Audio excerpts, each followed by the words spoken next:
another episode of Hey Mama, where we talk all things motherhood and female empowerment. We're here to talk again about me. That's why I'm here. I hope you're enjoying the episodes so far with some of the interviews that Megan's been doing. I've seen some of them and they're awesome. But today we're going to talk about that one time I was an asshole. That one time? We are going to talk about just one time. What are you saying? But, well, Pete has a pair of socks that says don't be a prick. So, but sometimes you need an asshole in your life.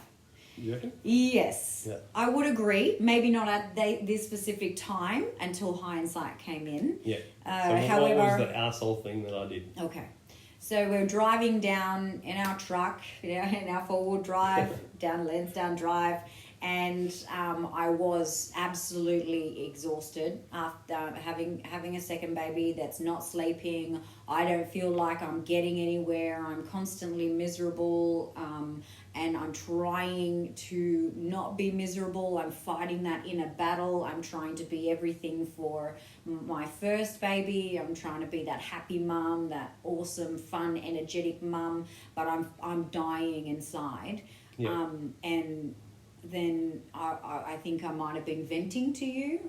I think because we do, lean on each other and vent to each other. It's a strong point in us. And you turned to me and said, it's not normal. You shouldn't be this tired when you're calculating, how much protein I'm having or this, that, and the other. And I'm exercising and all that kind of thing. All the stuff that we knew. You leaned in and said to me, you shouldn't be this tired. It's not normal. And I was just like, it was just like a kick in the guts when you're already feeling so crappy. And it was kind of like it's such an asshole thing to say. I am a mum with 2 children and I've got a baby that doesn't sleep. And this has been going on for a good 12 months now. Yeah. 18 months. Yeah. It was an asshole thing to say. I guess my logical brain at that time was thinking about all the good food that I was prepping for you, feeding you with. There was pressure from and not direct pressure from our clients, but just being healthy. The pressure that we put ourselves. Being in the health and fitness industry. And I don't know if you're listening and you are in the health and fitness industry and you are a parent and you've gone through having babies whilst running a business, let us know. Talk to us and if you're resonating, just let us know if you've gone through the same experience of having that pressure of bouncing back.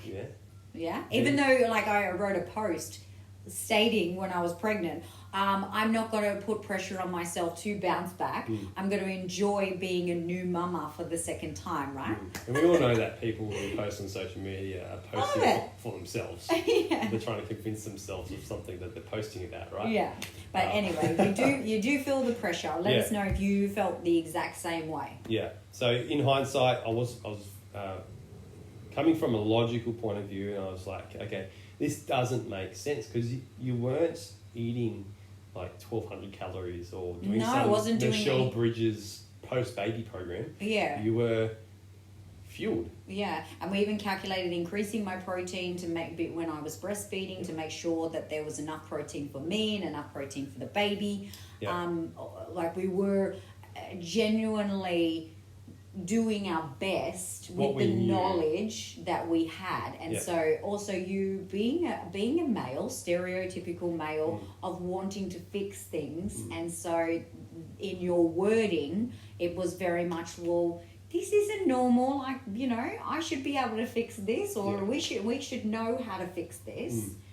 Yeah, exactly. So, but from your emotional language, that came across as being an asshole. In hindsight, though, had I not been an asshole, what do you think would have happened? I wouldn't have had that.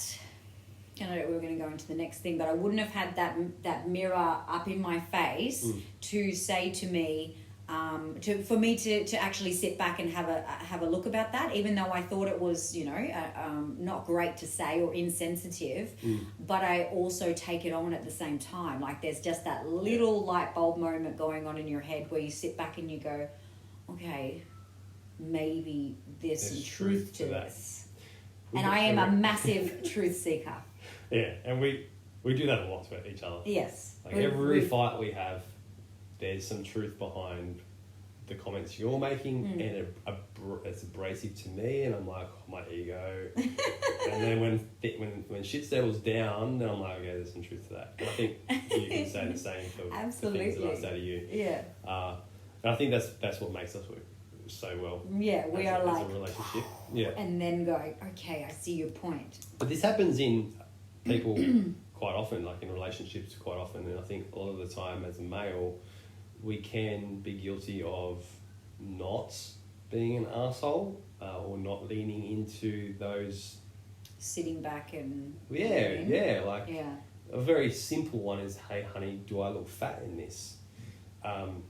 That's something that could potentially cause a...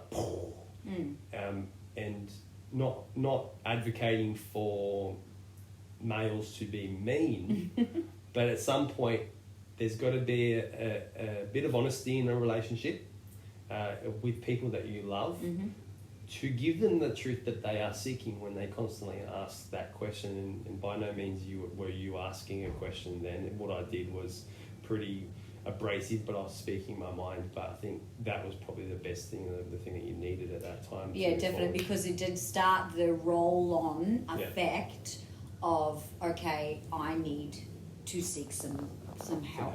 So I'm thinking I'm doing all the right thing, and then, yeah. So if you agree or if you disagree, let's start some healthy debate about putting mirrors up in people's faces and the right, the wrong way to do it. Put a comment in the video below, comment wherever you can comment on this particular piece of content, whether it's on podcast or YouTube. And yeah, let's start that discussion. Stay tuned. Stay tuned for the next. What happens next. Yeah, the next episode. See ya. Thanks for listening to another episode of Hey Mama. You can find all the relevant links, including socials, in the description section of this podcast. If you want to find out more information about how I can help you build your best body after babies, then visit my website, www.thefitmummethod.com, for more info. Lastly, before you leave here today, if you've enjoyed listening, then please subscribe and share so you can help me to reach out to those mamas that also need to listen too.